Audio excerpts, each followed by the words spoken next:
ഇപ്പം സമയം ഒരു 11 മണി കഴിഞ്ഞു കേട്ടോ. ഞാൻ പണിയെല്ലാം തീർത്ത് കിടക്കാൻ വന്നു. ഇവിടെ ഒരുത്തൻ ഇരിക്കുന്ന കണ്ടോ, എന്നെ കിടക്കാൻ സമ്മതിക്കാതെ. എന്തുവാന്ന് കാണിച്ചു തരാം കേട്ടോ.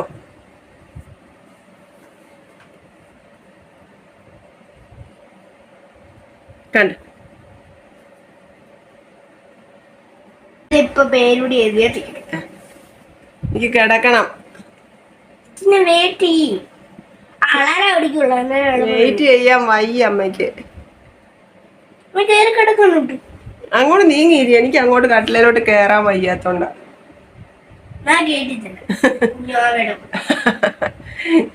നീ അല്ലയോടാ എന്റെ കുഞ്ഞുവാവ.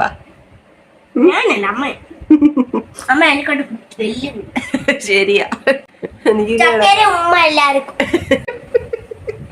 അമ്മയ്ക്ക് ഉറങ്ങണം.